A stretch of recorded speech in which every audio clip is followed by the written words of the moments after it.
of the House of Commons Standing Committee on Fisheries and Oceans. Pursuant to the Standing Order 1082 and the motion adopted on October 19th, 2020, the committee is meeting on its study of the state of the Pacific salmon. For those participating virtually, I'd like to outline a few rules to follow. Members and witnesses may speak in the official language of their choice. Interpretation services are available for this meeting. You have the choice at the bottom of your screen of either Floor, English, or French. With the latest Zoom version, you may now speak in the language of your choice without the need to select the corresponding language channel. You will also notice that the platform's raised hand feature is now in a more easily accessed location on the main toolbar should you wish to speak or alert the chair.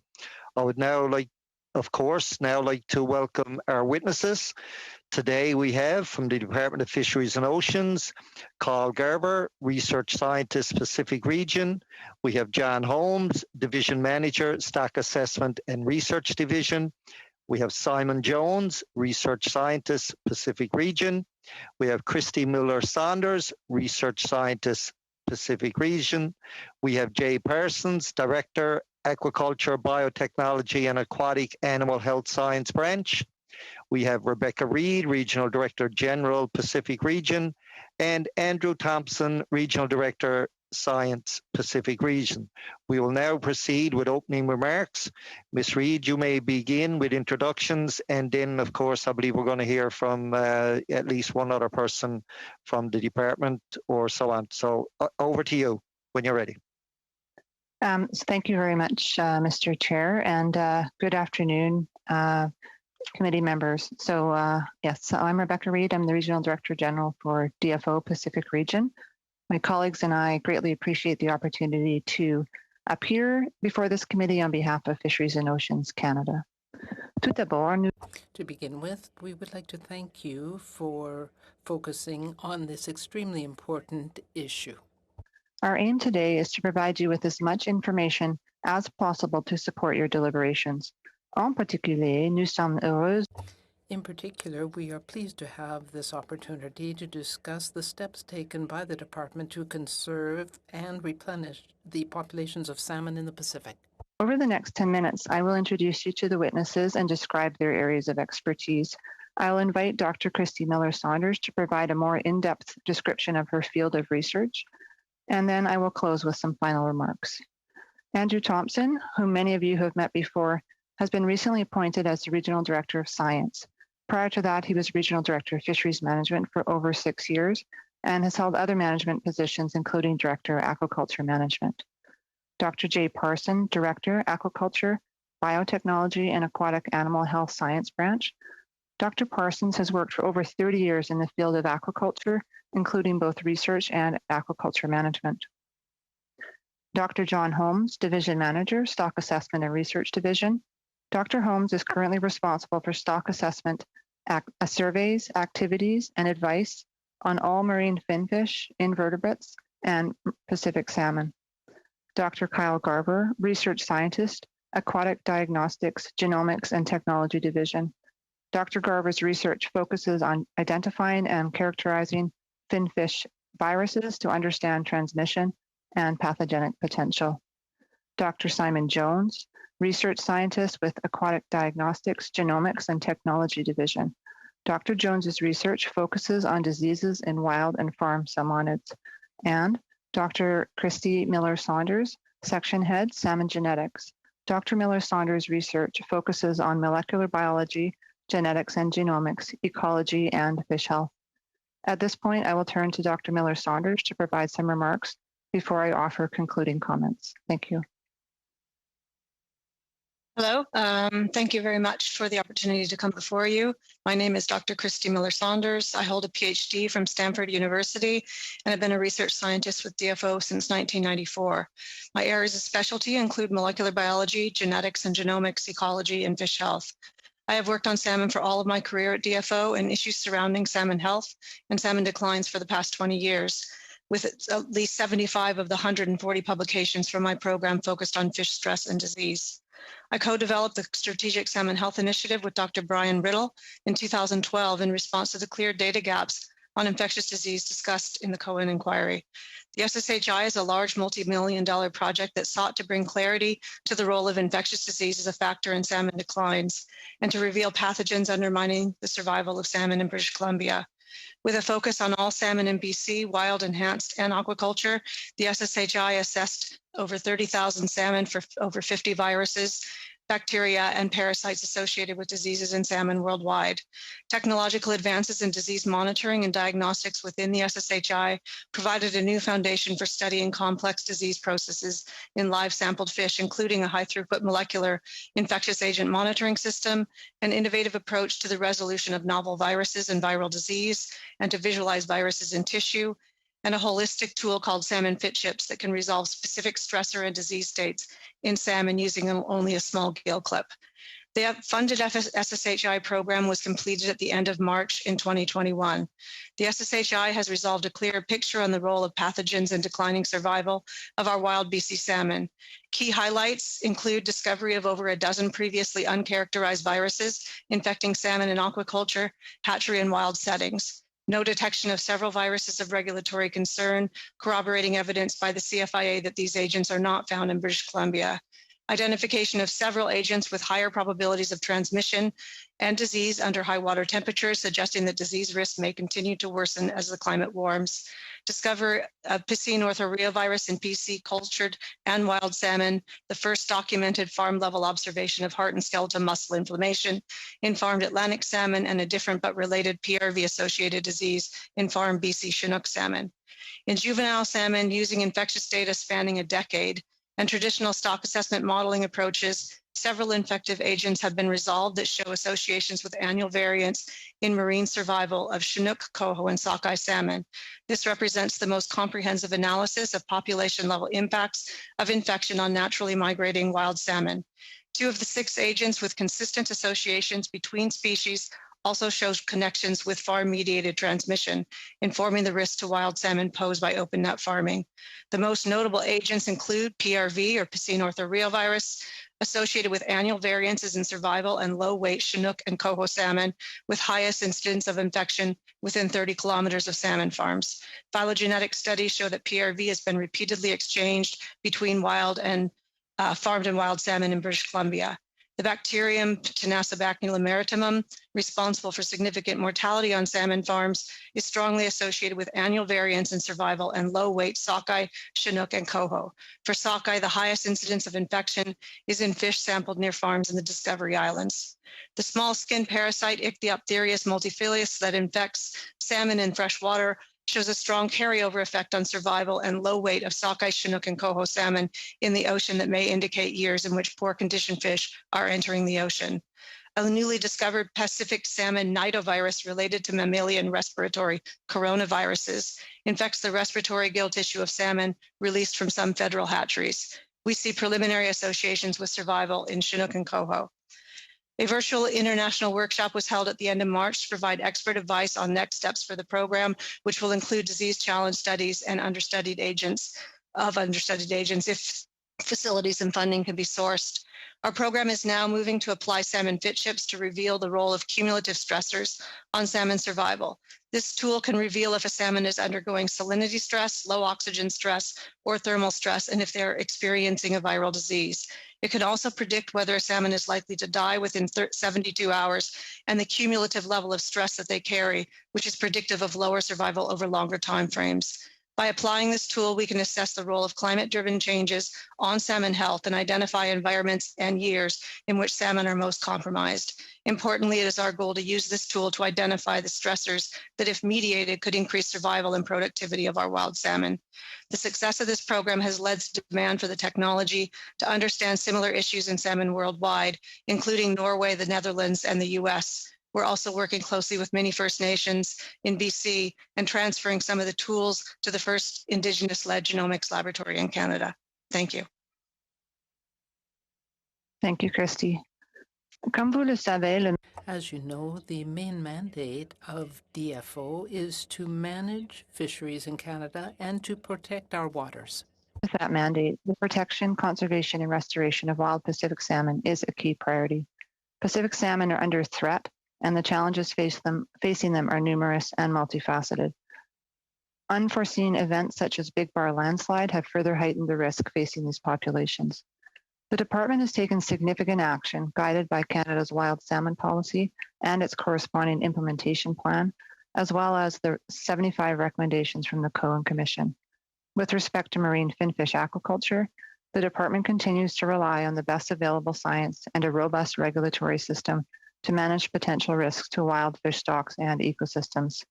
We have made a number of strategic investments, including $142 million with the province of BC for the BC Salmon Restoration Innovation Fund, $5 million to support the work of the Pacific Salmon Foundation, and $15 million to implement the Pacific Salmon Treaty's new commitments for stock assessment, quota wire tagging, and catch monitoring.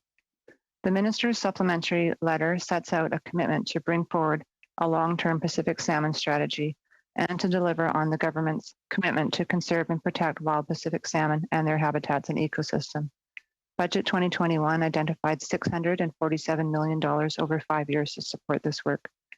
Over the coming months, we will be actively supporting the Minister in shaping and delivering on this initiative, including close collaboration with our many partners working on the front lines of salmon conservation. Nous vous remercions de... Thank you for your attention. Your questions will be welcomed. Thank you. Thank you for that. And I'm sure everybody is anxious to get to the questions. So we'll start off with Mr. Arnold for 6 minutes or less, please. Thank you, Mr. Chair. I'll start off with Ms. Miller, if I could, please.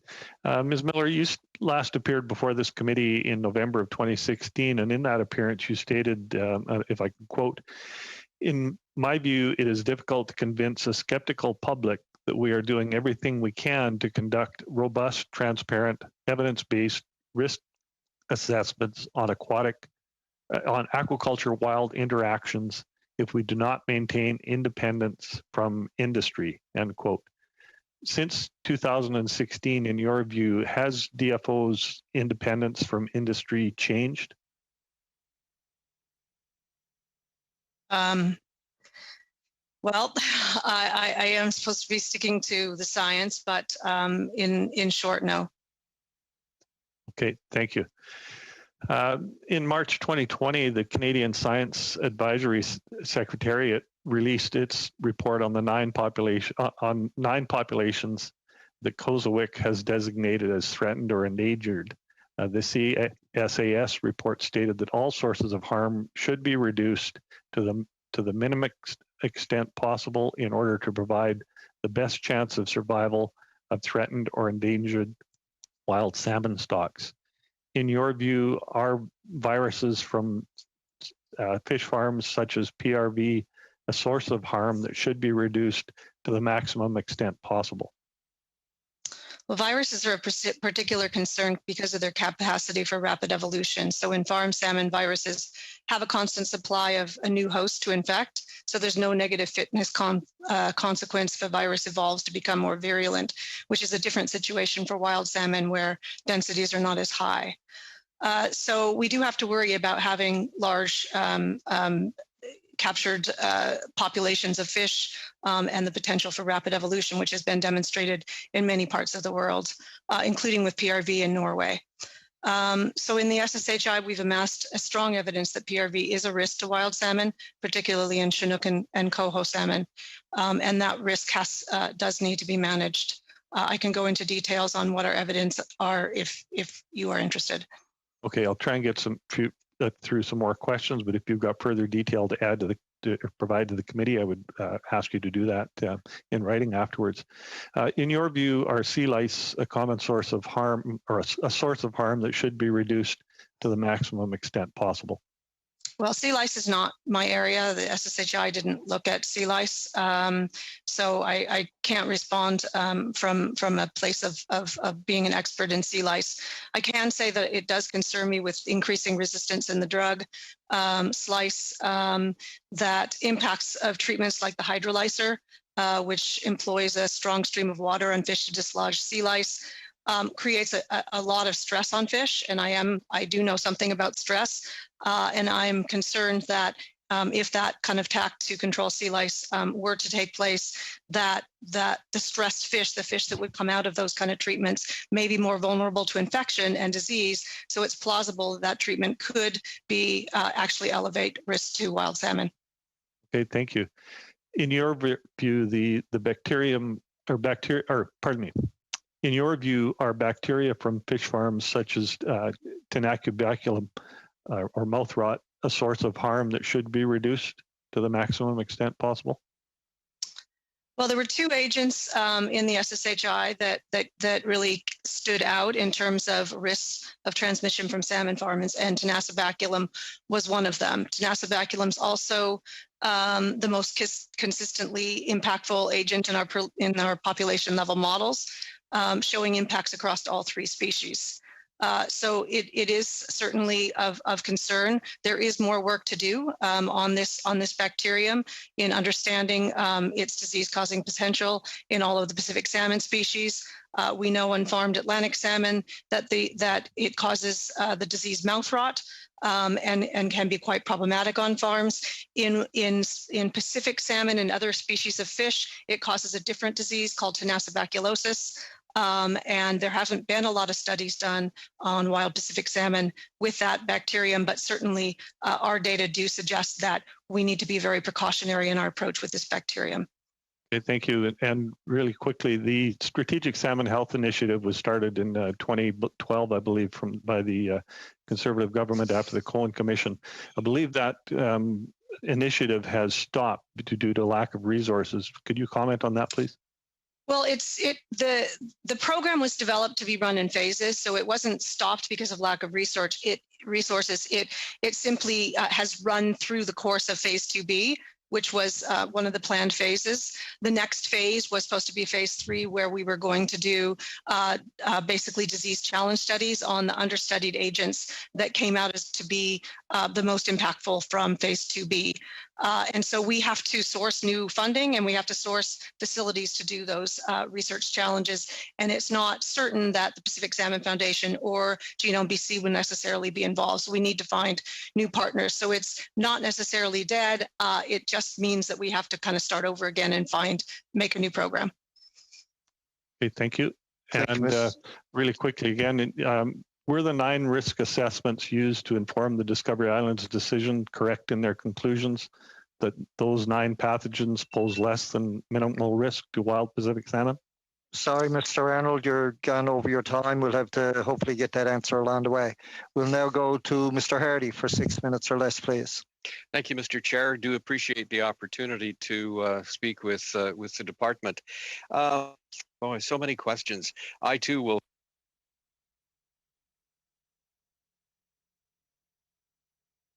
You're muted, Ken. Mr. Hardy, you're muted. Yeah, okay, I'm not now. Must have flipped back. I think I hit the space bar by accident. Dr. Miller-Saunders, the pathogens that you've identified, and it seems that there are more ones that haven't been under common discussion, at least here at this committee. Now that they're in the population of wild salmon, if we were to lift all of the open net aquaculture out of the ocean now, would those pathogens still represent a huge ongoing risk to our wild populations? Well, first of all, I have to be clear that not all pathogens that are coming out of our program are a risk of transmission from farm salmon. So if we look at the 6 most impactful from our models of the agents, 2 of them show a risk of transmission from salmon farms. And so you're not going to remove the risk of all infection, most of which is natural and endemic, by removing salmon farms. However, you may considerably reduce the risks of 2 of the agents that we find to be most impactful across species. Okay, so with the identification of these new pathogens, I wouldn't want you to speculate, but it would seem that something has changed, obviously, if they didn't exist before, if they are new, if they were introduced, or again, naturally occurring. I guess the key question here is, though, the background of all of these pathogens being present in our wild salmon population, can we do anything about that, or are we simply going to have to watch the inevitable decline of our population because these pathogens are present and they'll keep circulating among our stocks? Well, one of the reasons that we expect that pathogens may be more impactful today than they were in the past is not only the potential for interactions with cultured fish, and that could be our hatchery fish and aquaculture, but also the shift in the climate. And the relationship between pathogens and disease depends upon the susceptibility of the host, as well as the environmental conditions that are experienced. And so when you have salmon that are swimming through areas of very high temperature, that are experiencing low oxygen, that are that are experiencing lower food availability, they will be more vulnerable to picking up infections and to becoming diseased. And so it's not simply cultured fish, it's the combination of environmental change and cultured fish that may be, that should be considered when we're looking at disease-causing potential and the potential of disease to undermine survival of our wild salmon. So are there mediation strategies that can help offset what you've noticed so far to the point where we can constructively look at the rebuilding of salmon stocks? Well, I named 3 agents in my first outline that are associated with cultured fish, and that and dealing, as managers, what we're able to do is deal with the anthropogenic activities that we can control. Obviously, one of those is control of cultured fish. We can control how many hatchery fish we release. We can control the health and condition of those releases. We can control where and when farms are occurring and under what regulations. But there's also good evidence that that both the freshwater environment and the pathogens that are coming out in salmon from freshwater can be important pathogens in the marine environment. And there is mounting evidence in our program that areas of the coast that have more industrialization activities may be areas where salmon are undergoing the highest levels of infection. So I think that we need to be focusing not only on what we can control anthropogenically, but also identifying the critical areas along the coast where salmon are most infected and most stressed, and then focus our activities on remediating the stress in those habitats. And focusing on that, will that make enough of a difference to save wild salmon stocks? That's kind of the key question. Well, I do believe it will. Our early application of fit chips in sockeye salmon is showing a very high level of thermal stress occurring in the northern Strait of Georgia, right before salmon have to migrate through the Discovery Islands and Johnson Strait Passage. So those salmon are starting already compromised before they move into a quite challenging area, not only because of the currents, but also because of the farms. So the siting of farms in that area, may be detrimental, more because they're hitting those farms right after they have left a very stressful area because of climate change. So we need to be really careful about how we think about the kinds of industrialization activities that we do and where we do them, and try to remove those from the critical early rearing environments from salmon. Do we have... Thank you, Mr. Hardy. It's only about 10 seconds left, not much time for a question or an answer. So we'll go now and welcome back Mr. Blanchett-Janka to committee, and you have the floor now for 6 minutes or less, please. Merci beaucoup. Thank you very much, Mr. Chairman. My question will be for Ms. Miller-Saunders. I just would like to know whether, in your opinion, what the impacts are of the viruses on biodiversity. Are you referring to biodiversity in salmon? Yes. The impacts of the virus. Well, okay, so we have discovered at least 12 new viruses infecting salmon, and I can't tell you a lot about the impacts of those viruses yet, because they are really just only under study. But viruses do carry the potential to cause population level effects. The fortunate thing here in BC is that there are not the only reportable virus that we have here, which has been shown to cause devastating effects at a population level is IHN virus, and that is an endemic virus here on our coast. PRV is also occurring in our farmed and wild salmon. Whether they have caused changes in diversity or genetic diversity, no one has ever actually studied that. So I actually can't really answer that question. Juste comprendre. I just want to understand clearly. Do you think that this has an impact on the environment more broadly, the salmon and other species as well? Is that viruses have an impact on salmon and other species as well? Yes. So viruses on biodiversity in general. Well, you know, there are quite a few viruses that can infect multiple different species. Some viruses are very specific to a given species. We have a Pacific salmon parvovirus that we only find in sockeye salmon, for example. And then there are other viruses like erythrocytic necrosis virus that that can be found across salmon and herring and other species, and that we know can cause high levels of mortality in herring. And so, you know, yes, there is evidence that you can have, you know, epidemics occur because of viral infection. The best evidence is in herring because we can see mass die-offs in herring. But whether viruses themselves have caused enough mortality to diminish the biodiversity of salmon, I, again, can't answer that question.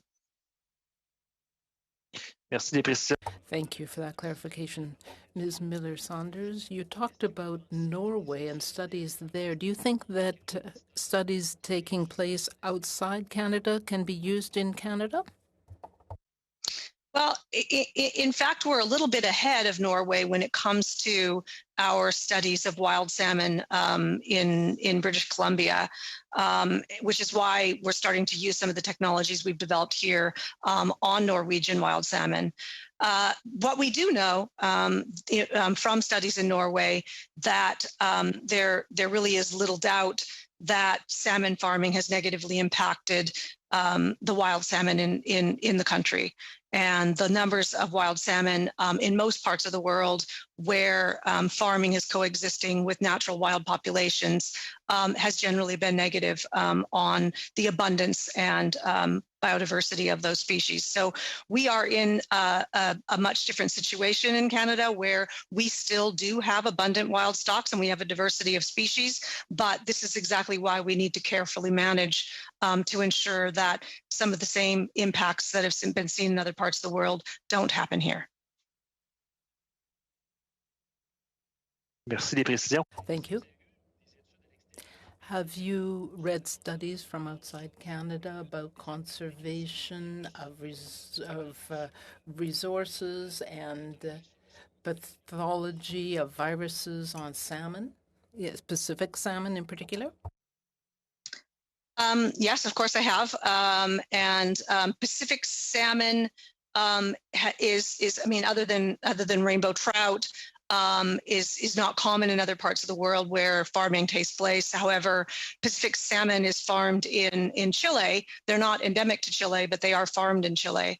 And interestingly enough, if you look at the salmon farming industry in Chile, where Atlantic salmon were moved over to Chile from Norway and other parts of Europe, and Pacific salmon were moved over to Chile mostly from Washington State, that along with those movements have been of the vast majority of infective agents that occur in the countries of origin where those fish came from.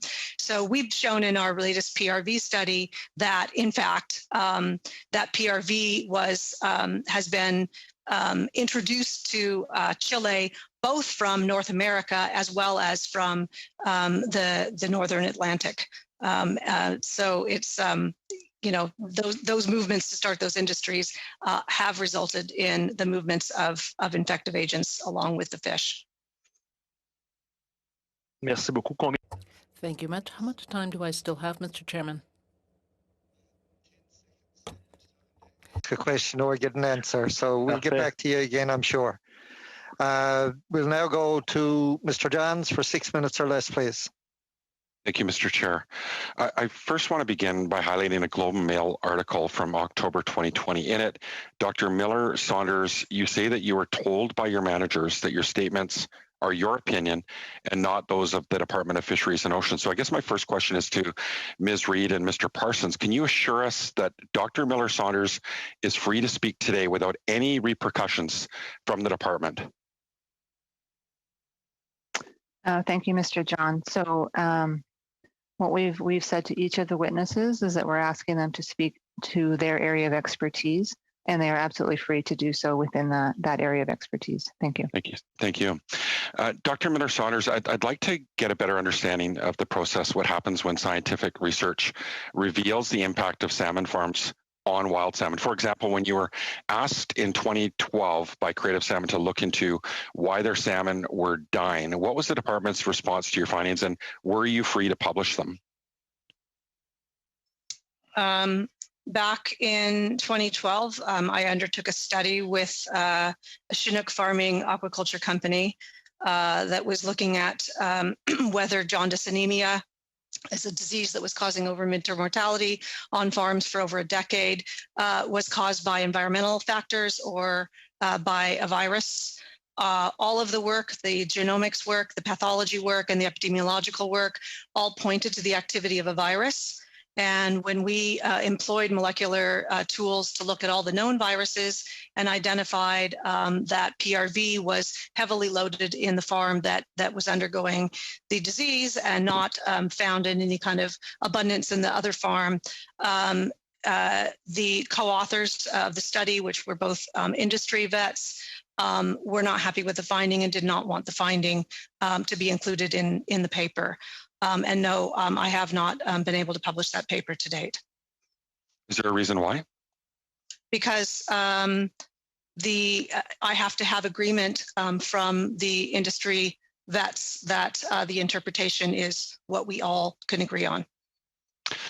Ms. Reid, when Dr. Miller-Saunders reported to senior management last October that the bacteria widespread in salmon farms causing mouth rot is accumulating outside the salmon farms in the Discovery Islands, infecting sockeye and causing a negative population impact, I see from an ATIP that was sent to me that salmon farmers were briefed.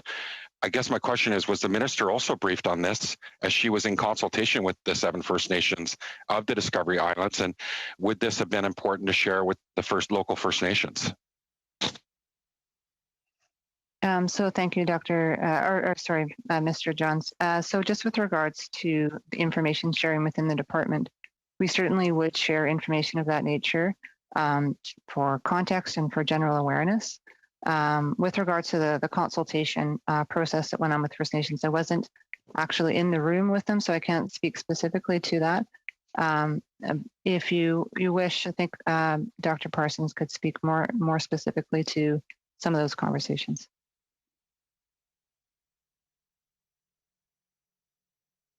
Thank you. The specific point about Tenacibaculum was not brought up as part of the technical briefings that we had with the First Nations. Their primary interest in the briefings that we did provide really revolved around the 9 risk assessments that have been completed and published. Sorry, was the minister briefed? I wasn't involved in any of the briefings with the minister or with the minister's consultations with the First Nations. Can anyone confirm if the minister was briefed on this? So what I can confirm, Mr. Johns, is that the issue was definitely raised to the office, and that's as far as I could say. Okay, in your view, this is back to Dr. Miller-Saunders. In your view, are bacteria from fish farms such as mouth rot a source of harm that should be reduced to the maximum extent possible? And maybe you can speak about what is the emerging research on the potential for mouth rot from fish farms to have population level effects on wild Pacific salmon? Well, it's tenacibaculum is the agent. Mouth rot is a disease that that the agent causes in Atlantic salmon. So it's not mouth rot that has the impact. But as I said before, tenacibaculum was coming out in our models as being one of the most consistently associated with population level impacts. But moreover, in sockeye salmon, we found that the highest incidence of infection was in fish migrating past farms in the Discovery Islands. And we then employed spatial and epidemiological models and fit the data from migrating sockeye salmon to identify whether farms in Discovery Islands were a source or the dominant source of tenacibaculum infection along the Fraser River sockeye salmon migration route. We not only did the models confirm that, the best fitted models confirmed that the highest source of tenacibaculum was around the Discovery Island farms. We were also able to show that that in the water column, that tenacibaculum was one of the agents most strongly concentrated around active farms compared to fallow farms. So there was a lot of tenacibaculum in the water column. Further, we looked at whether or not treatment of mouth rot was a correlated factor with the potential transmission into wild fish. We did not find that there was any effective treatment, that simply a farm being stocked with fish was enough to create a risk to wild migrating salmon. Thank you, Mr. Johns. We'll now go to Mr. Calkins for 5 minutes or less, please. Thank you, Chair. I'll be asking my questions of Ms. Miller-Saunders. My question for you is, do you believe the information that you are providing through the SSHI is informing policy today for the Department of Fisheries and Oceans? I do believe that the information is provided to managers, certainly to managers in direct line of authority from me. Whether the information that I provide is actually going to the resource managers is not something I'm aware of, Okay. because I don't handle those briefings. No, that's understood. I'll let the folks at the table that might be able to answer that in a bit. But I want to talk to you a little bit more about your research. Is the work that you've worked on with Dr. Riddell, has it been published anywhere? Has it been peer reviewed? Anything like that? I don't know which research you're talking about, but we have published 50 papers from the SSHI in the last 6 years. And it's consistent with international findings, wherever else there's fish farms and wherever else there's similar types of species. Is that correct? Absolutely. Our PRV papers have been published with the same vets that have originally described HSMI in Norway. One of our lead vets is a very predominant pathologist out of Europe. I want to talk to you a little bit about the comment that you made about the nidovirus, or if I'm pronouncing that correctly, insofar as hatcheries. And you said it's respiratory gill tissue it's found in the respiratory gill tissue of salmon released from some federal hatcheries. And these would not be hatcheries, of course, that would be providing Atlantic salmon to the farms. These would be hatcheries that are producing Pacific salmon, correct? That's correct. These are enhancement hatcheries. All enhancement hatcheries? None of it's in the community-based hatcheries, to your knowledge yet, or have you been able to look? We have not looked a lot at community-based hatcheries. We've looked at some, but we have seen that particular virus coming out of hatcheries on the east coast of Vancouver Island, the west coast of Vancouver Island, and in the Fraser River. And is there any reason for you to believe that it hasn't always been there? Is it coming in through the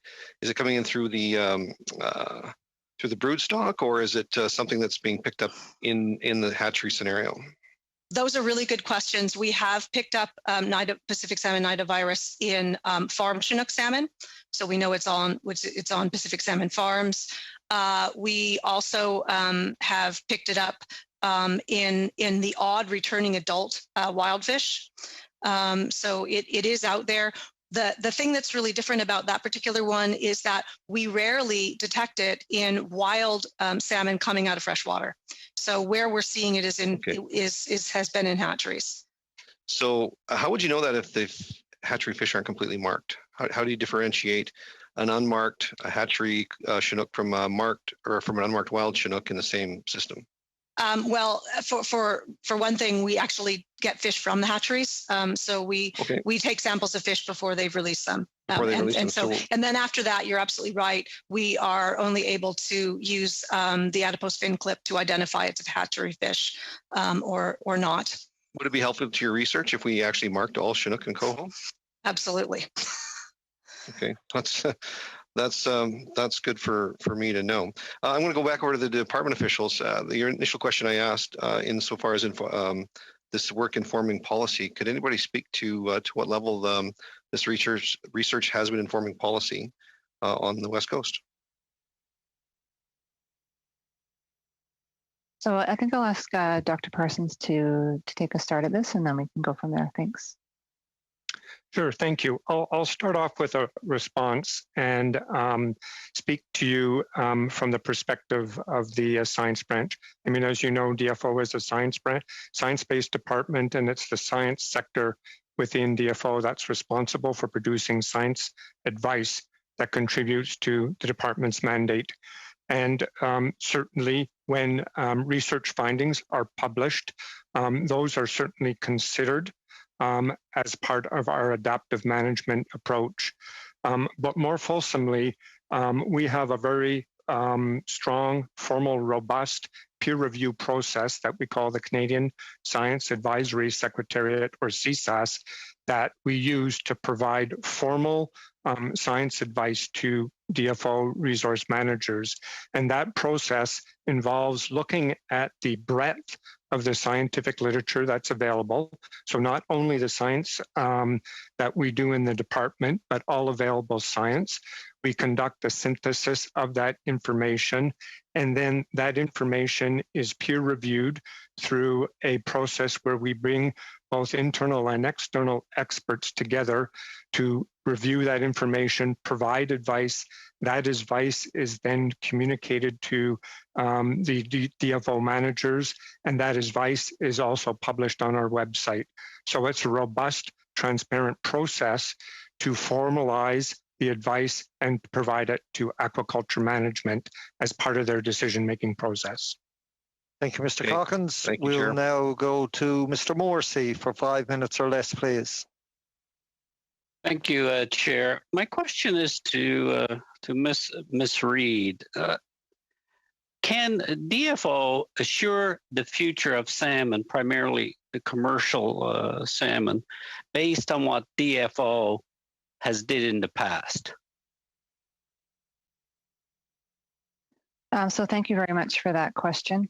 I think in my open remarks, I talked about the significant concerns we have around salmon and their future state. And part of the minister's commitment to deliver Pacific salmon strategy really speaks to the need for change in how we approach salmon management and a number of okay, then, Ms. Reid, based on that, because I take it then in your answer that if we continue to do as we've done in the past, there's no assurance that there will be any type of salmon fishery in the future, whether recreational or commercial. Am I correct?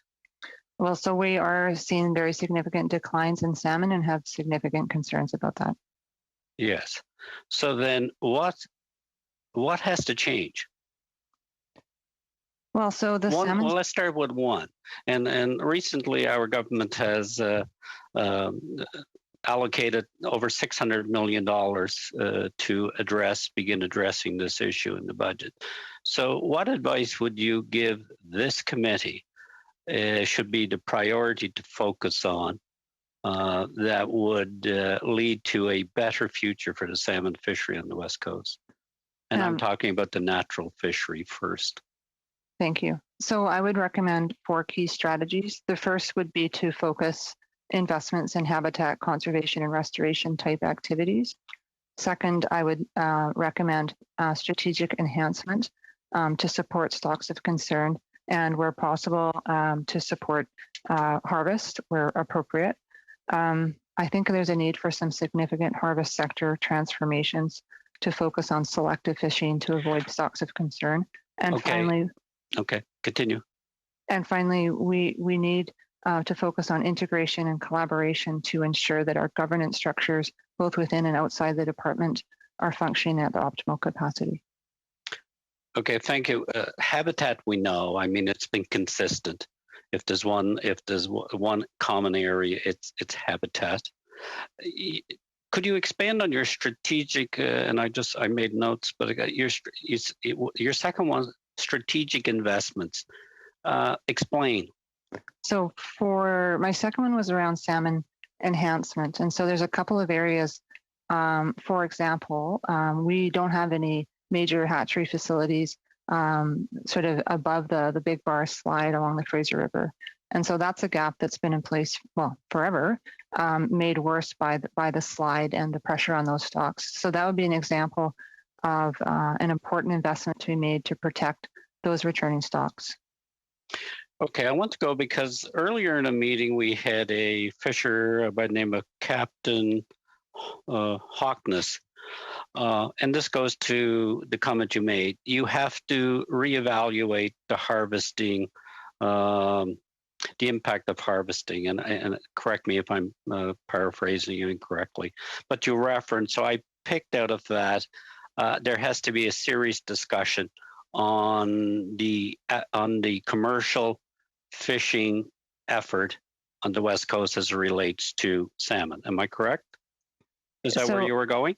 Yeah, so my comment was really intended to say that because salmon swim together, the weak ones and the strong ones, we need to find ways to selectively harvest to avoid harm to those particular stocks of concern.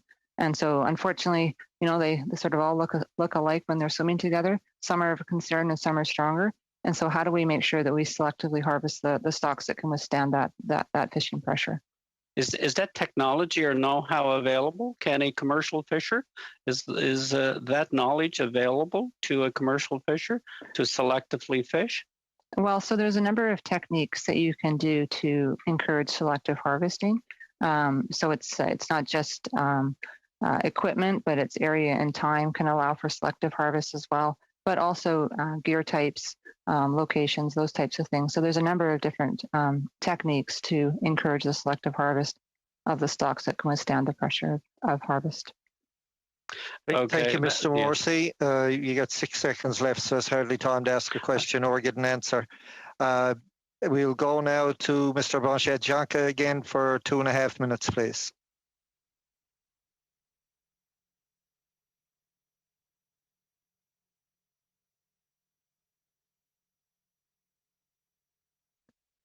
Mr. Blanchet-Janka. Merci, Monsieur le Président. Thank you, Mr. Chairman. Sorry, I seem to have had a problem with my connection. I want to come back to Ms. Miller-Saunders with my question. You talked about the impact of climate change on Pacific salmon. We know that the problems relating to climate change will get worse over time. So if there was an urgent measure we could take, what would that be? Well, one of the things that we need to better understand is where are the bottlenecks? Where are the areas along the coast and in the rivers where climate change is having its greatest effect? We know in freshwater systems when we have premature mortality of returning adult salmon, that where they're likely to die are the areas where they're experiencing prolonged periods of time of high thermal stress. There are sometimes conditions where in some systems where cooler water can be introduced. Those are obviously more common where there's dams, which fortunately we don't have as many of those here as they do as on the Columbia.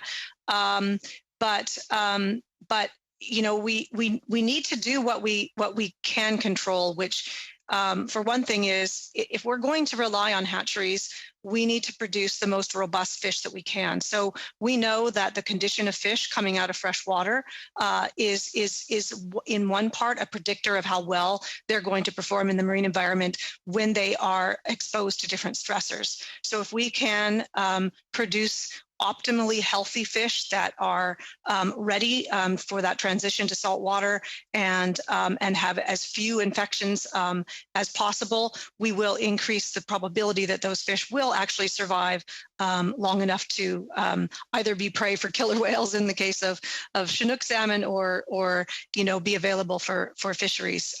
But certainly climate change affects more than just temperature. It affects the prey availability. It affects the predators, et cetera. So it is a larger issue than that. But in my view, identifying the areas of the coast, and this is something that I do believe our FISHERIES is going to be really strong for, identifying where are the stressor bottlenecks associated with climate change, and that will allow us to determine what are the mitigative actions in different parts of the coast that we could possibly take. Merci beaucoup. Thank you very much. How much time do I have, Mr. Chairman? Will I have time to ask a question of another witness to hear what they might say about the urgent measures that we could take to deal with climate change in the Pacific region?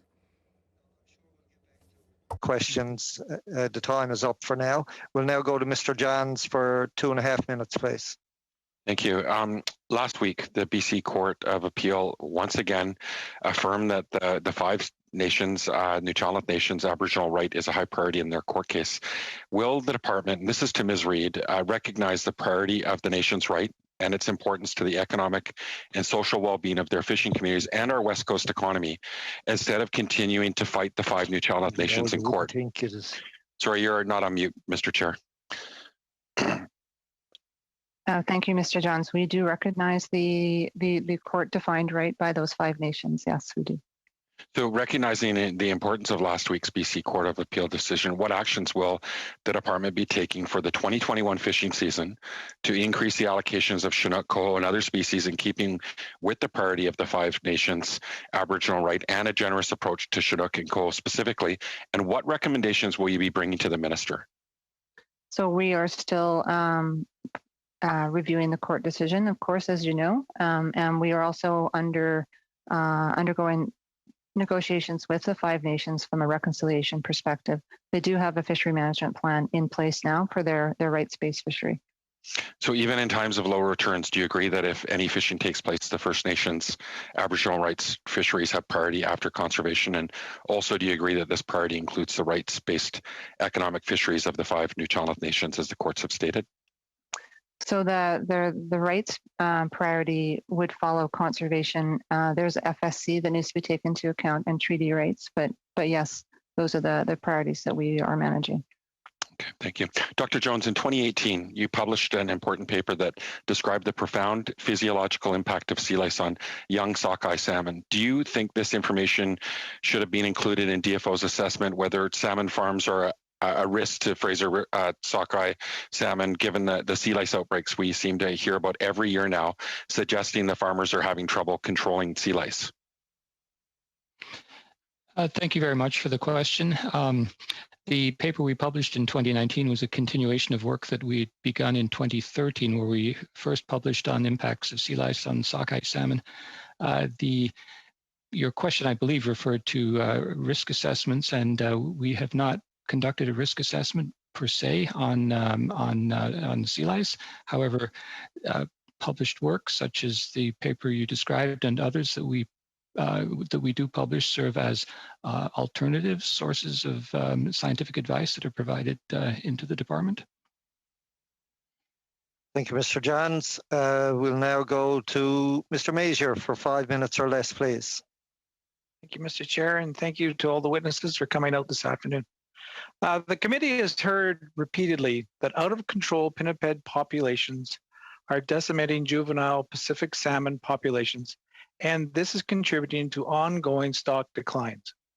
Dr. Carl Walters stated that he had worked with the Pacific Balanced Pinniped Society to develop proposals for commercial and First Nations harvesting of seals and sea lions, aimed at reducing pinniped populations to salmon stock recoveries. The witness went on to say, and I quote, "Those proposals went into DFO 2 years ago, and the department has been sitting on them for over 2 years with one excuse after another for not taking any action. What is the status of the proposals submitted to DFO by the Pacific Balanced Pinniped Society?" I'd like to take that question, Mr. Mazur. So in my previous capacity, I was the Regional Director of Fisheries Management, responsible for all fisheries management, including marine mammal management. The proposals came in from Pacific Balanced Pinniped Society were assessing a new and emerging fisheries policy. That policy requires, it's the same as for every new and emerging fishery, it requires quite a significant amount of information to be provided by proponents in order that we can properly assess any potential impacts of a new fishery on not just on the target stock, but of course on the ecosystem impacts, the impacts that the fishery may have elsewhere.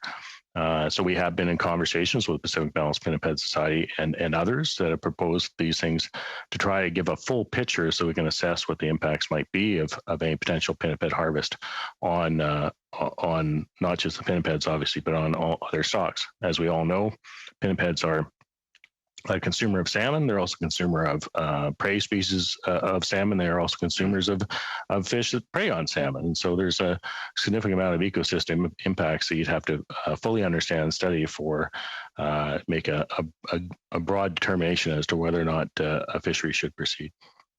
So basically, over the last 2 years, there's been no action taken out in the field or anything. It's still under study, as far as you're concerned. No, we've been in conversation with the society as well as other proponents to try to fill in those information gaps. We've had our science branch colleagues have been out studying some of these potential impacts. We've convened 2 symposium of international researchers to try and fill in some of those information gaps as well, to again give the department and those who may be applying a full picture as to what the impacts of pinnipeds may be and what are the potential actions that should be taken. Okay. Ms. Reid, my next question. On April 2021, a report prepared by BC salmon farmers provided an analysis of the economic impact in Surrey, BC, of the decision by the federal government to close open net pen salmon farms in the Discovery Islands region. The report indicated that potentially more than 1,500 people province-wide could lose their jobs in the near term, and salmon farming companies would lose almost $200 million in ongoing annual revenue from salmon farming and processing. Did the DFO conduct its own socioeconomic analysis prior to taking that decision? And if so, can you explain what the analysis consisted of and who was consulted? Thank you for the question. So I would say that the decision taken was around the risk evaluation and other considerations related to the transfer of fish into Discovery Islands. While there was some socioeconomic information collected, it was through our policy and economic analysis branch. But I wouldn't say there wasn't a study. It wasn't an extensive amount of work. We had some conversations in general with the industry about the size and value of the industry, but not related to this specific decision. So, like, this is impacting 1,500 people province-wide and $200 million. Why was there no detailed transition plan to support the affected workers in the local communities? Well, the decision was taken with respect to this particular location. It doesn't affect the rest of aquaculture across British Columbia, so it's for this particular location. The question put before the minister really was around, can these fish be transferred into this location or not? And that was really based on the factors that we consider around risk, health, and the elements of reconciliation. Okay, thank you, Mr. Major. We'll now go to Mr. Hardy for 5 minutes or less, please. Thank you, Mr. Chair. Ms. Reid, I'll ask you to act as traffic cop here and sort of direct the questions as to whoever is in the best position to answer them. On an ongoing basis, from time to time, we see announcements of various programs that have to do with habitat restoration or anything that preserves or basically restores salmon stocks on the West Coast. Do you have any, or does anybody have any idea about how many of these programs exist right now or have existed within the last couple of years? I'm sorry, just to clarify the question. So how many restoration type projects? Well, restoration or any kind of program that has to do with restoring or preserving salmon stocks. Does anybody have a fix on the number of those programs? Well, for sure. Would you like me to describe some of them? No, I just need to know that somebody's got the list, because the next question that falls out of that is, are you comfortable that overall, if you look at the cumulative aspect of all of these programs, are they getting us anywhere? Is there coordination? Is there somebody looking at the ground that we're covering and identifying gaps where new programs could happen, or where there's duplication of effort that really is, we're spinning our wheels?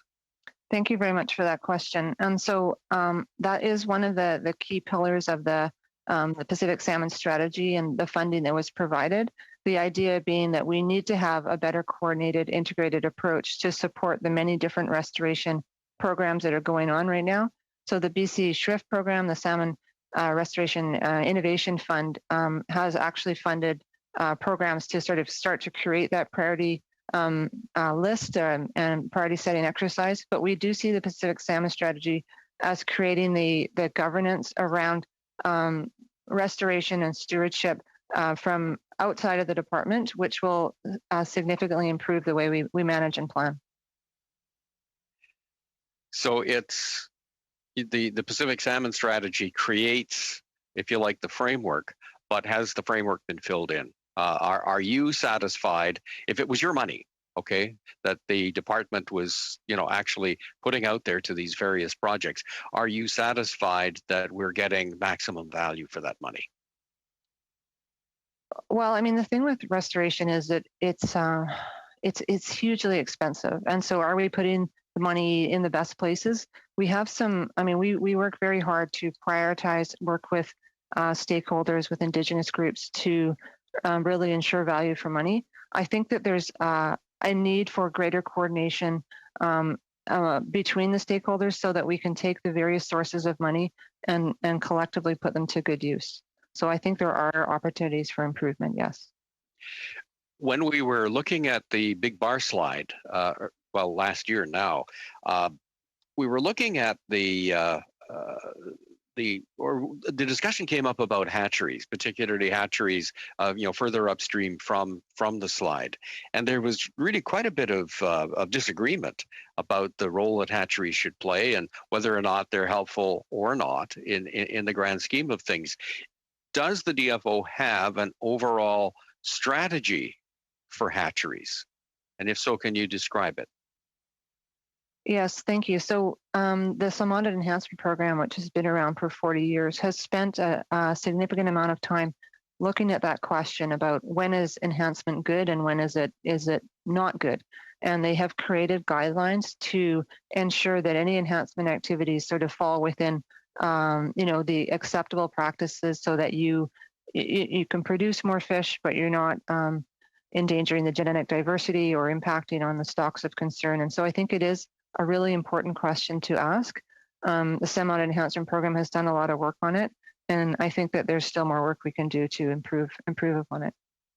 Is there any if you like, conclusions being drawn about, for instance, the size of hatcheries? Because certainly what we heard in the testimony around the big bar slide was that the great big operation might be the source of more harm than good, but that smaller community-based operations might be the way to go because they can be a little bit more specific to the location that you're trying to enhance. I mean, right now what we have is a mix of large and small community-based hatcheries, and we have always supported that kind of dual model. Just because you have a big hatchery doesn't mean you're only producing one type of fish. There's a lot of flexibility within those facilities to create, different populations of fish which can be enhanced. In some cases, move to different locations as required. That's certainly what we're doing right now with the big bar because we don't have hatcheries in the places we need them. We're transporting, brood stock or eggs to other hatcheries and then relocating them back to where they go back to what we'd hope will be their natal stream. And so in that way, you can be strategic about those large hatcheries and not just rely on the smaller ones. Thank you, Mr. Hardy. We'll now go to Mr. Bragdon for 5 minutes or less, please. Thank you, Mr. Chair, and thank you to each of the witnesses for your time this evening and your testimony. I'd like to start by asking Ms. Reid a couple of questions. What is the status of the Pacific Salmon Secretariat? Have plans been finalized for the creation of the Secretariat? So you're referring to the one as part of the Pacific Salmon Strategy? Yes.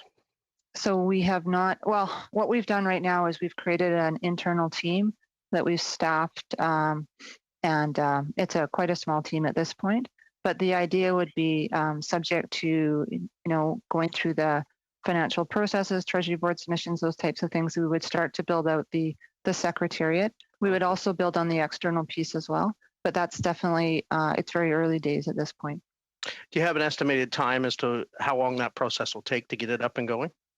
Well, from an internal perspective, it'll be a matter of sort of, can we get the staff in place? And so, we do have a structure in place right now. I can imagine it will be quite a few months to get it fully staffed. From an external perspective, it'll take longer because we do need to consult with our partners, with Indigenous groups in a meaningful way to really talk to them about what the structure would look like and how they'd like to be involved. And so I could see that taking considerably longer to stand up. Okay, and can you tell us what is the status of the Restoration Center of Expertise? And have the plans been finalized for the creation of it? No, I would put that in the same category as we have a number of ideas and strategies that have been very recently accepted and announced. And now we need to do the work to really start to build them out. Okay, do you know what external organization, the department in the Pacific consulted with, such as, as it relates to the Pacific Salmon Secretariat or the Restoration Center of Expertise? Who do we consult on to build it? Well, so to come up with a concept. Okay, well, department has worked with its stakeholders, Indigenous groups for forever, and we have regular ongoing conversations about what's needed, what was required. The BC Salmon Restoration Innovation Fund has been very helpful to help us kind of set some priorities, but it really is at this point we start to reach out and build the right center based on what stakeholders, Indigenous groups say to us back, and so we need to collectively do it together. Thank you, Ms. Reid. Can you tell me clearly, who proposed these ideas for the Secretariat and the Center of Excellence, where it came from? Well, it was, and I would say we developed the proposal within the department and sought approval for it. Okay, so it came from within the department. Mm-hmm. Okay. But informed externally as well. Okay, well, for over a year, the committee has been studying the state of Pacific salmon, and we've heard from numerous Indigenous and non-Indigenous organizations involved in trying to restore wild Pacific salmon. And we've been told that proven methods for restoring stocks are known and available. They're just not, they just need to be resourced, or they haven't been resourced properly to this point. It seems that the current government's funds in the federal budget will basically be reinventing the wheel that we know already exists. Wouldn't these new federal resources be better placed in support of actual actions restoring salmon stocks than creating more and new innovative structures? Well, I think that's exactly what we're trying to do. I mean, you need to be able to set priorities, and you need to do it in a way that kind of considers the views of your stakeholders, your partners, the Indigenous groups, and then you need to actually take action. We do have a number of restoration projects and programs on the grounds doing work right now. And so that's underway already. There's a number of examples. What we need to do is make sure we're using the money in the wisest way, that we get to those priorities. And so in that way, we do need to reach out and work with others to make sure that those priorities are set and understood and accepted. So do you feel overall that the known solutions that are already out there, the known recommendations that are already out there, that there's enough being done on what we already know works? Do you feel that enough steps are being taken and enough resources being committed to the recommendations that are well known to everyone in the field? It's a matter of implementation. Do you feel the practical steps towards implementation to get results have been made so far? Well, I think we need to be strategic in where we put our money, because there is not enough money in the world to, I think, to do every single restoration project that people may wish to see. The challenges are overwhelming and intense. And I mean, you've heard talk about the impacts of climate change on fresh water, on temperatures, on flows. Those are all very, very significant problems. And so can we make improvements? Absolutely. But can we fix everything? That's where you need to be strategic about what's the best bang for the buck. Well, Thank you, for Mr. example, Bragdon. okay. Thank you, Mr. Bragdon. You're Thank you, Mr. Chair. gone a little bit over. We'll now go to Mr. Morrissey for 5 minutes or less, please. Thank you, Chair. I want to follow up with the question from MP Hardy and to a lesser extent MP Bragdon.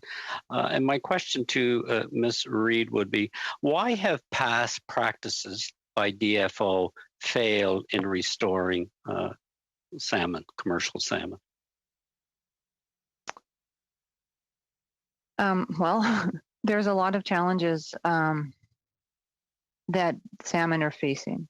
So there's any number of impacts to their survivability. It's not just harvest. There's climate change. There's impacts on habitat. There's they encounter any number of ways that cause their decline. And so okay, but we've known that for a while. Mm-hmm. I mean, habitat. The impact of civilization on the habitat industrial, we've known that. We have known to those that accept the fact that the climate is changing, that the ocean is warming. We also understand, and from the testimony given by Dr. Miller, that a lot of the viruses, in fact, I was surprised when she said the majority are naturally occurring. So, you know, the impact of fish farming would appear minor on that side. So then I'll go to my next question, because it doesn't appear that it's one specific area of why have past practices failed. But then where are you going to? What's your advice, to use your words, strategic investment to ensure this substantive amount of money that has now been targeted towards this industry? Where strategically should it be placed? So that's really what we want to do when we create the governance structures and the advisory processes in place, is to be strategic about where to spend the money.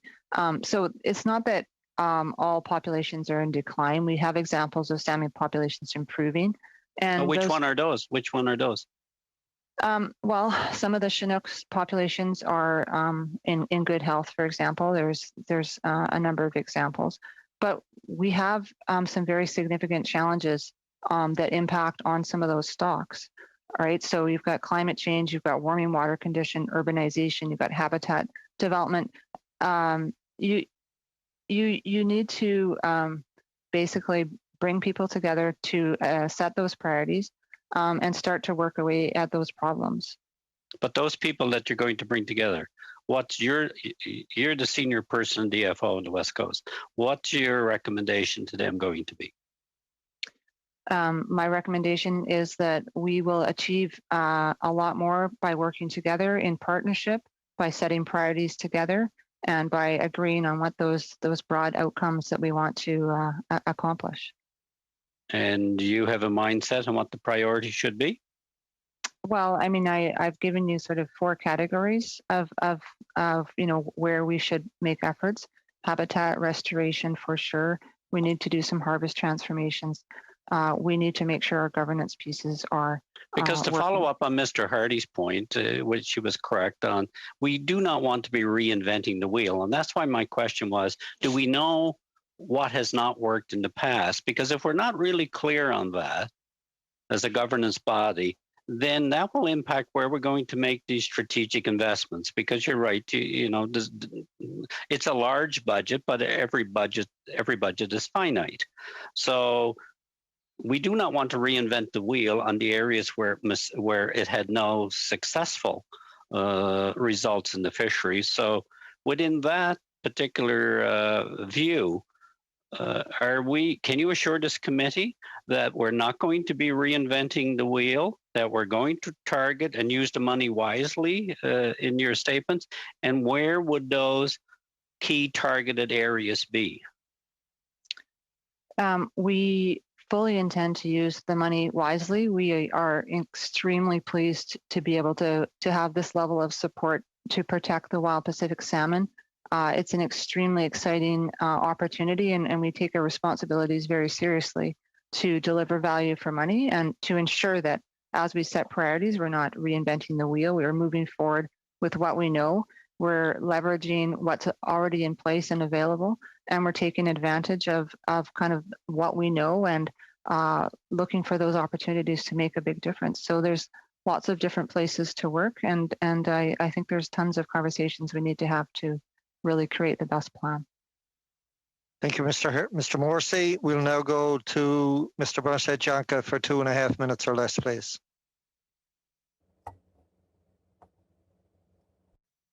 Merci, Monsieur le Président. Thank you, Mr. Chairman. My question will be for Ms. Reid. Do you feel, I hope that you feel comfortable speaking or asking someone else to respond. With respect to First Nations, we haven't heard much about their role regarding conservation of salmon. So what do you think their role can be in that? Thank you for the question. So we do view the role of Indigenous people as absolutely critical to any plan strategy that we develop, and we have a number of governance processes already in place that will help leverage that work. For example, the Fraser Salmon Management Board, which was recently created for the Fraser River, where a large number of Indigenous groups are working together for the good of Pacific salmon. We do intend to work with Indigenous groups to talk to them about what sort of an advisory process they would see being effective and helpful to support the conversations we need to have about, where to put the money and how to set priorities. And so we view those conversations at a government-to-government level as critical to the success of this strategy. Merci, Madame Reid. Thank you, Ms. Reid. Very quickly, Ms. Miller-Saunders, could you just give us a quick word about what you think of the role of First Nations? First Nations are critical because they are on the grounds and they have years and years of history in witnessing the changes that we are studying today. My program is working extensively with First Nations on the west coast of Vancouver Island as well as in the Broughton Archipelago, and hoping to utilize their history of knowledge to better understand where we need to focus our efforts in terms of understanding stressor and historic patterns in populations. So I think that from what I can see from a scientist's perspective, that there has been a lot of activity in the department to more fully integrate First Nations in the work that we do, both in the field and in the consultations in terms of the interpretation of the work. So I see it as a very positive move forward for the department and their relationship with First Nations. Thank you, Mr. Blanchet-Janka. We'll now go to Mr. Johns for 2.5 minutes, please. Thank you, Mr. Chair. Dr. Miller-Saunders, we've heard a lot about cumulative effects here today on wild salmon, climate change, disease, pollutants. With so many things going on, can your program offer any insight into which factors are playing the biggest role and which could be mediated through some kind of intervention? You talked about your FISHERIES program. Can you elaborate a bit more on this work, and also what is needed to move forward with this work? Sure. I really do believe that the FISHERIES will give us a new resolution that we've never had before. Previously we could go out and measure temperatures, we could go out and measure environmental conditions, and we could surmise that they may be impactful to salmon. The FISHERIES actually offer an opportunity to look at the salmon themselves and allow the genomic signatures of the salmon to speak for themselves. We can actually tell not that the salmon is experiencing thermal stress, not just they're in a high temperature area, but whether they're actually feeling the stress of the environment. The point of the FIT chips is to better understand the interconnection between different kinds of stressors and diseases. And if you can understand whether they're cumulative, which means that they're additive, or they're synergistic, which means that they could be multiplicative, so that you have one stressor and you have another stressor, and they're 10 times more powerful when they're together. When you have that kind of information, you're able to say, what would happen if I just remove one of those? Because we can't remove all of the stressors, but if we can target the stressors we can mitigate, and we can understand how they interplay with each other, we can be better informed onto what strategies we can take to reverse the declines, to actually develop a measure to reduce or to increase survival substantially. Okay. The other thing that they allow us to do is identify the habitats that are most impactful in terms of stress. Where is the stress hotspot occurring? And then we can target our mitigative actions to those areas. And I know we've done a lot of work in freshwater systems, and I cannot emphasize enough that the early marine rearing environment, where many of our stocks spend up to a year, is also critical, and we need to be looking at what we can do there. Can you talk a little bit more about the science of the increase of survival of hatchery fish in relation to that? Of the increased survival of hatchery fish? Yep. Well, yeah. So one of the things that we have done is developed a means to measure different kinds of stress as well in hatcheries, and so the way that we culture fish, is fairly without habitat, essentially. And one of the issues that has been that has come up is that hatchery fish don't behave the same, and they don't survive the same as a wild fish. And so if we can find ways of creating hatchery fish that have a very low level of stress and that behave more like a wild fish, we would potentially not only increase their potential for survival, but we would decrease the domestication effects of hatcheries. So the FIT chip applications could identify the optimal window of timing that salmon are ready to enter the marine environment, so that we can identify the smolt window, so that when they enter the marine environment, they are able to deal with the change in salinity, which is a very stressful period of time. We can identify whether fish are experiencing a viral disease state, for example, in the hatchery, in a way that's non-invasive, that doesn't actually require death of the fish to sample it. And we can identify whether the practices that we use in hatcheries, are stressful on the fish. And if we start seeing indices of stress in the fish, we can mitigate those different activities to try to find the least stressful way that we can be growing salmon and releasing the healthiest and least stressed fish. Thank you, Mr. Johns. We'll now go to Mr. Arnold for 5 minutes or less, please. Thank you, Mr. Chair, and I'll go to Ms. Saunders again, Miller-Saunders. Are you concerned that the finding of mouth rot of your team indicates a greater risk to wild salmon populations than DFO believed to be the case when the risk assessment for that pathogen was done? Well, our finding is for Tenacibaculum. Mouth rot is the disease caused by Tenacibaculum in farms. The work that we did was after the CSAS process, so they did not have the same level of information available for them when they performed the CSAS. And I do think it is important, and as was said in every CSAS process, that as new information, as new scientific data arises, that they will reconsider the level of risk that they have determined in the CSAS. So I do fully expect that the new data coming out of our program, which not only suggests that there is a population level risk, and that's something that they weren't able to look at very holistically with empirical data in the CSAS process, because they simply didn't have multiple years of data to look at variations of each of those agents with salmon survival.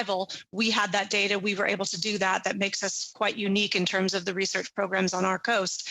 And so now that we know that there is a potential population level effect, they need to go back and look at their estimation of less than 1% impact on sockeye salmon. Okay, thank you. Again, in your view, were the 9 risk assessments used to inform the Discovery Island decision correct in their conclusions that those 9 pathogens pose less than minimal risk to wild Pacific salmon? Well, I was only personally involved in the PRV CSAS, and my colleague Andrew Baton was involved in the Tenassa baculum, so I can't really speak to what went on in the room with all 9 of those. I can say that in the PRV CSAS, that they were very heavily reliant on the challenge studies that had been performed in DFO, and they were reluctant to consider one critical flaw that I flagged numerous times in the CSAS, which was those challenge studies used mortality and clinical signs of disease as the endpoint to be able to declare that PRV causes disease. Nowhere in the world has mortality been demonstrated in a PRV challenge, even in Norway. So why would we expect that mortality and clinical signs of disease should be present in a challenge in BC when it isn't present in Norwegian challenge studies? So challenge studies for PRV generally rely on the incidence of the pathological lesions that occur in the fish, and the early studies performed that a lot of the CSAS was based on were didn't do a lot of pathology in their analysis, and so I think that there was an error on the side of the uncertainty in that they felt more certain in the results of the challenge studies than they should have. Okay, thank you. If the minister were to ask you if she can say with confidence today that fish farms in the Discovery Islands pose less than minimal risk to wild Pacific salmon, what would your advice to her be? Could she say with confidence that they pose less than minimal risk? If you're talking about minimal risk to sockeye salmon specifically in the Discovery Islands specifically, I would say she should give pause and not make that sort of declaration until we have fully ironed out the role of Tenassa baculum in sockeye salmon declines. Okay. Now, what is the science evidence that Pacific fish farms pose more than minimal risk to wild Pacific salmon? Well, there are many different types of evidence. Certainly, one that wasn't explored in the CSAS was the sea lice, and Simon Jones talked about that briefly here. Certainly, there are challenges with resistance to the drug and the ability of the industry to keep the lice levels down. But in terms of the work that we've done, our evidence centers around 2 pathogens, PRV and Tenassa baculum, but we're not done. And those are the ones that we've actually performed the models on to look at those risks. There very well may be others. One of the things that we are embarking on now is looking at environmental DNA, which is a way of looking at the concentration of infective agents in the water column, where we will actually be able to look at whether when farms are switching to a disease state, whether or not we can recognize the shift in the pathogen communities in the water column before that disease state causes significant mortality, which would be potentially a tool that the regulator could use to determine what kind of mitigative actions they could take before there's major loss or before there is more risk to wild salmon. Thank you, Mr. Arnold. We'll now go to Mr. Hardy for 5 minutes or less, please. Thank you again, Mr. Chair. I wanted to talk about the role of the province. One of our witnesses said something to the effect that the province of BC kind of vacated the field in certain areas, particularly when it came to habitat, and that we had one DFO officer in Kamloops trying to cover an amazing amount of territory. Ms. Reid, does that sound like something that you've heard along the way? Well, I can't speak to the staffing levels in BC, but I think that we are always challenged to have enough habitat people on the grounds, given the significant territory they have to cover. Well, I was the staffing level was the DFO person in Kamloops, and basically by themselves. I guess let's turn this on its head a little bit. What's the role of the province, particularly in the inland waters, that complements or is supposed to complement the work of the DFO? So the province has responsibilities for freshwater, with the exception of the management of salmon. And so when you're looking at sort of agriculture, land type of decisions, water flow, water availability, those are areas where we do interact with the province of BC. They've got responsibilities for steelhead management, for example, so there's another interaction.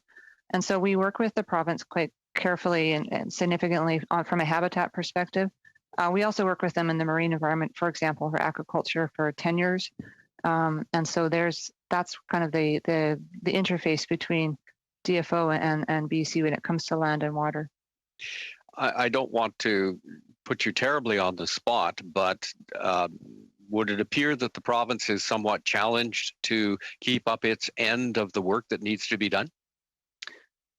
Well, I mean, the thing is, as I said, like there is a ton of work that has to be done. So we work collaboratively with BC. We have MOUs with them. We do our best to work together. So the BC Shrift, for example, is jointly funded. So Canada and BC together set those priorities and have, put money aside to support this. So those are, I think, examples of how we're working with them effectively. Do they need help? Do they need more resources to basically provide a balance and properly complementary role to the DFO?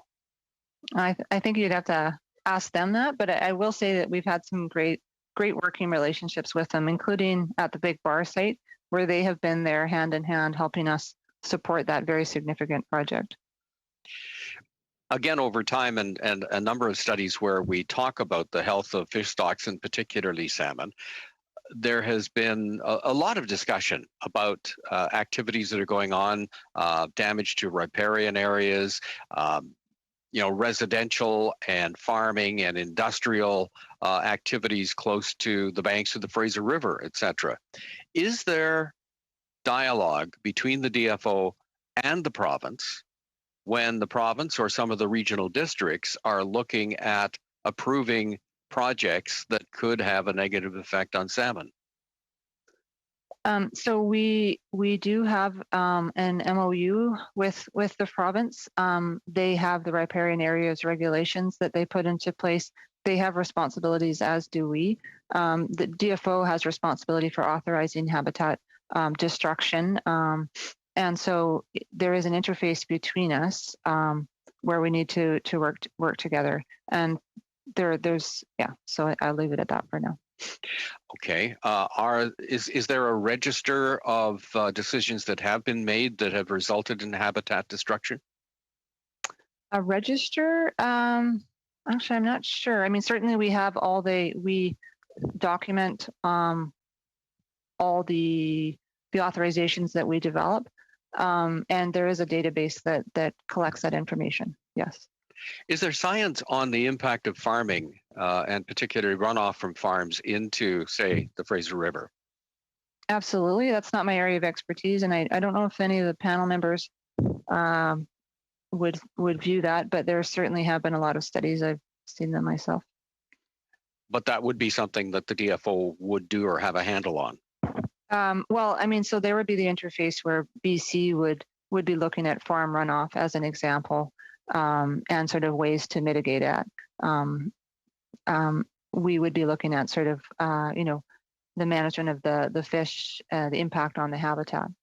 But there's no ongoing discussions between you and British Columbia so that we're all working. Mr. Hardy, your time is up. Oh, sorry about that. Okay. No problem. We'll now go to Mr. Calkins for 5 minutes or less, please. Thank you, Mr. Chair. I'd like to go back and finish up on a conversation with Ms. Miller-Saunders. We were talking about the nidovirus in the hatcheries, and I'm just wondering, when did you first come to this discovery? Could you just let me know when did you first find out, or when has this been common knowledge that this virus has been present in some of our hatcheries? About 2.5 years ago, we discovered the nidovirus, and we actually did a study where we looked at the distribution of the nidovirus in in the Quinsam system, where we had samples both in the hatchery of wild fish and hatchery fish, and followed them through their migration out into the marine environment, and found that we first observed the nidovirus in wild fish after they'd come in contact with hatchery fish in the early marine environment. And then we saw a rapid decrease in the prevalence of the virus within the first 3 weeks or 4 weeks in the ocean, which could be either mortality or that they have cleared the virus. But at that particular point in time, when fish are so stressed in terms of trying to adjust to a new salinity environment, we are very interested in the potential for that being mortality. Has that virus, do you think, always been there, and it's just we've just found it, or we just discovered it because we just looked for it, or like what's the baseline? Have we just established? Are we starting to establish a baseline, or like just give me a sense of where this whole thing is at, because it all seems relatively new to me, but I'm not sure that it's not always been there. We are trying to establish a baseline. One of the ways that you can determine how long a virus may have been here is through sequencing. And so you look at the depth of the sequencing phylogeny for the virus, and we do know that there are different variants that are here. And so we do see some depth in the sequences, which do suggest that they've been here for a period of time. We are planning to carry out more sequencing and actually do a more robust phylogenetic analysis like we've done in PRV, which is a paper that is going to be coming out just in a couple of weeks. Where we can really more holistically look at the distribution across the province and in fish from Washington as well, because we do capture them along our coast, and try to get an idea of the depth of how long that virus may have been here and whether it likely evolved here on this coast.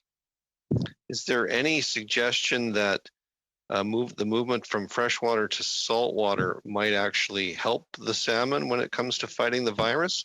Have we been able to collect any samples of any of the material or tissue in saltwater and compare it to what you found in juveniles or returning salmon in the freshwater?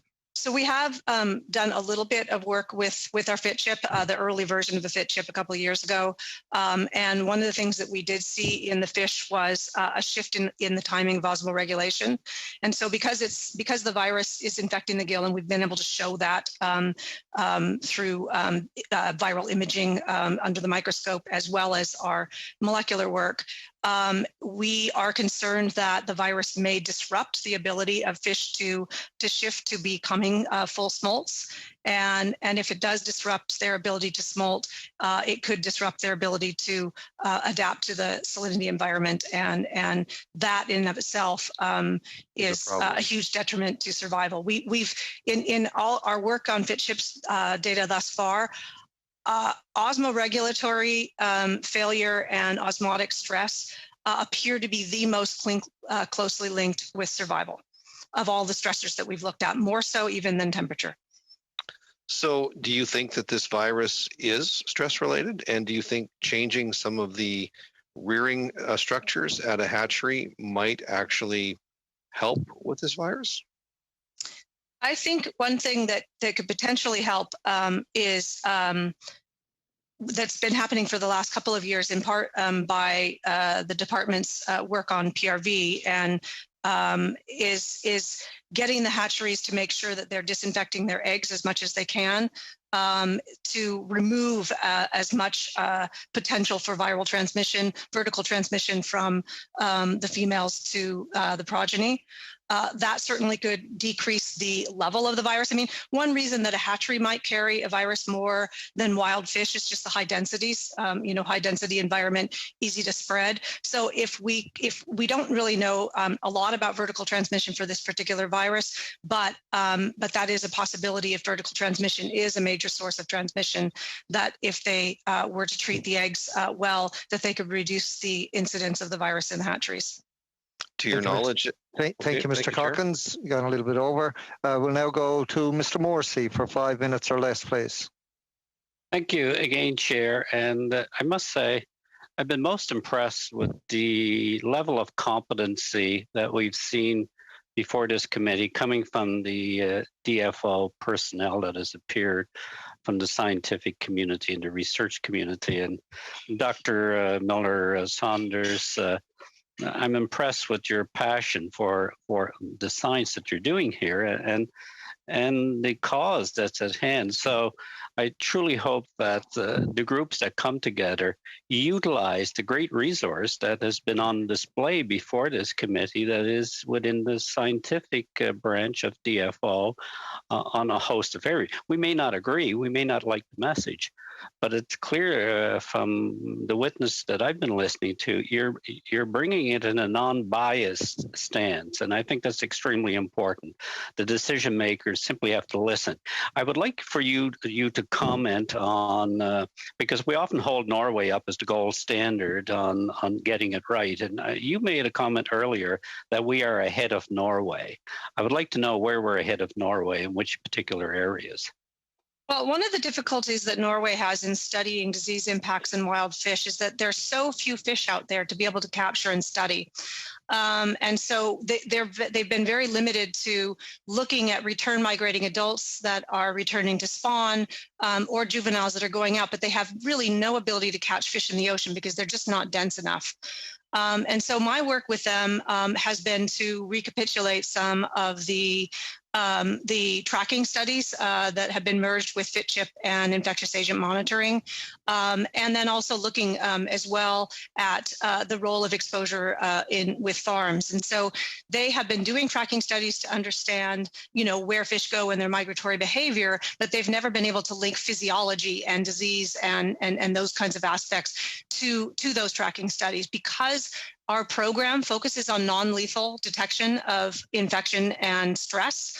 We're able to carry out these kind of studies on populations of fish that are of conservation concern without mortality to those fish. And so that's where I think Canada is absolutely ahead of the game, not only because of my research, but the work that I do with universities that are really leading the charge when it comes to the tracking studies.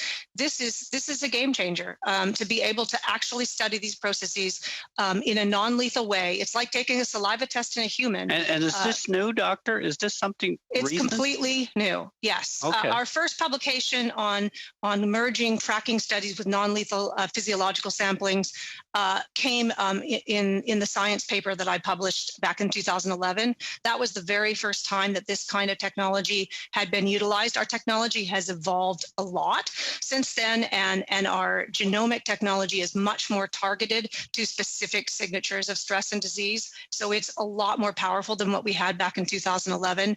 And it's going to be a game changer in terms of. And have you got more ability today or going forward to focus on that level of research?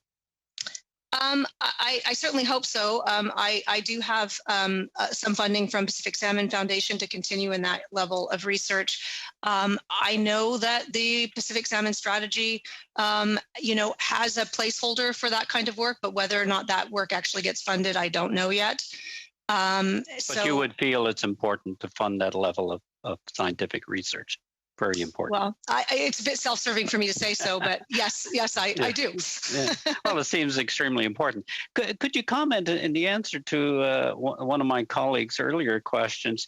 You referenced advice that the minister may want to pause something as it relates to fish farming in, I forget the sensitive area on the Pacific coast.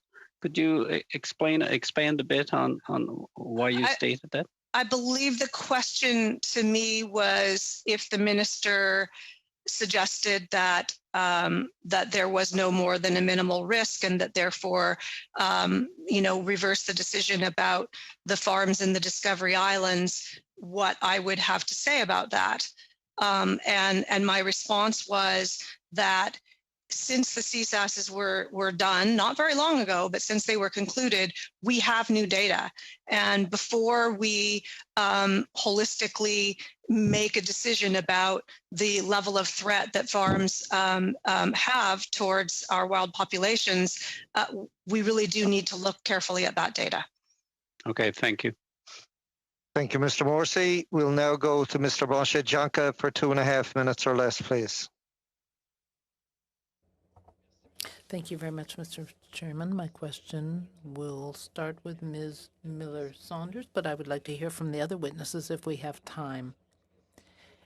Our study on Pacific salmon is going to end soon, and I would like to know what you think are the main steps that need to be taken to conserve salmon. What is the most urgent thing that needs to be done?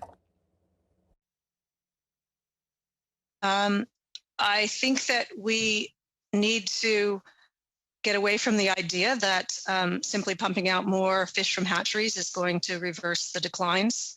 I think that we need to recognize that the marine environment is where the year class strength for many of these populations is determined, which means that the marine environment is where we need to consider taking the most action. I think that having marked selective fisheries for hatchery fish would mean that we would have less fishing pressure on our wild fish, so that if there are enough fish to be exploited, that the exploited fish are not our wild stocks. And I think that we need to employ the newest technologies that we can to understand the synergistic and cumulative effects of different kinds of stressors and diseases, and as well as the role of prey availability and predator impacts to make informed decisions that are informed by models to identify the factors that we can modify anthropogenically to turn things around. So I know that there's a lot of concentration on pinnipeds. My lab actually did some of the work on pinnipeds. The molecular work supporting the diet work was done in my lab. And there are many scientists within DFO who have questions about the numbers that have been generated in terms of the impacts on salmon, because a lot of the early studies were focusing mostly on pinnipeds that were feeding in estuaries, but the vast majority of the pinniped population is not feeding in estuaries. So if you can extrapolate what you see in terms of the numbers of salmon that are being consumed in an estuary compared to what is being consumed in all of southern BC, those numbers may not match up. So I think that we need to be careful. I think that there is a potential that we're looking for the one thing we can control to blame, and I am concerned that we may be misguided in that particular decision. Thank you, Mr. Blanchard-Janka. We'll now go to Mr. Johns to finish up for 2.5 minutes, please. Thank you, Mr. Chair. Ms. Reid, in terms of the government's commitment to reconciliation, case law, and the United Nations Declaration on the Rights of Indigenous People, my question is, will the government will you enact the government to government relationship? Will that be actioned in the creation of the Pacific Salmon Secretariat and the Restoration Center of Expertise?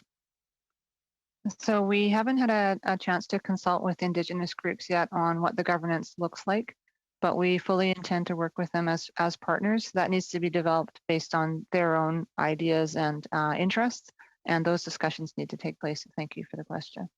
Okay. Ms. Miller-Saunders, I agree with Mr. Morrissey. We sure hope that you get the resources you need to continue your important work. My question is, if the minister approves the transfer of farm fish into the Discovery Islands, should they be screened for tenacibaculum, given the low returns? And can you also maybe talk a little bit or explain how is the effect of natural occurring viruses different than viruses coming from fish farms? Well, a lot of viruses coming from fish farms are also naturally occurring, so we have to be careful to think that they're two completely separate things. In terms of your, I'm sorry, I've just lost track of what your question was. It's back to the, if the minister approves the transfer of, farm fish back into the Discovery Islands. Oh, the tenacibaculum. Yeah. Sorry. Yeah. Tenacibaculum is not going to be an easy one to control, because tenacibaculum is found in marine fish as well as salmon, as well as farm fish. So it isn't only found in farm salmon. The issue with farm salmon is it may be considerably increased in terms of the abundance of tenacibaculum released into the water column. And certainly the early eDNA studies or environmental DNA studies show that tenacibaculum is concentrated around farms. I think that we do need to look again at treatment effects and what we can do in terms of decreasing the loads of that particular bacteria on those farms. As well as, our data actually do show that we're seeing tenacibaculum present in farm fish before they've moved them out into the ocean, so that likely when they're introducing salt water into the hatcheries, they're already introducing that bacterium into their fish. The easiest way to control, well, maybe it may not be easy, but if the water going into a farm and the water exiting a farm was all filtered, like in closed containment systems or systems on land, we wouldn't have any of these problems because sea lice wouldn't infect farm fish because sea lice would be filtered out of the water column, and therefore they wouldn't affect our wild fish as well. You could do that with a lot of things like tenacibaculum. Viruses will be harder, but the fact of the matter is if farm fish were less stressed, if they weren't stressed by sea lice and all the treatments and everything associated with them, they wouldn't have the same potential to develop disease. Disease wouldn't ensue to the same degree if we can control what comes in and what goes out of farms. Thank you, Mr. Johns. And that expires all our time for today's committee meeting. I want to say a big thank you for departmental officials for appearing before committee today. And I agree with statements by the committee members that it's been probably one of the most informative meetings we've had on this subject for quite some time. So thank you to everybody for playing their part in providing the committee with that valuable information. Remind everybody that we're back again on Wednesday. Big thank you to clerks, analysts, and our translation people, and wish everybody a good evening, and we'll see you all Wednesday evening. Good night.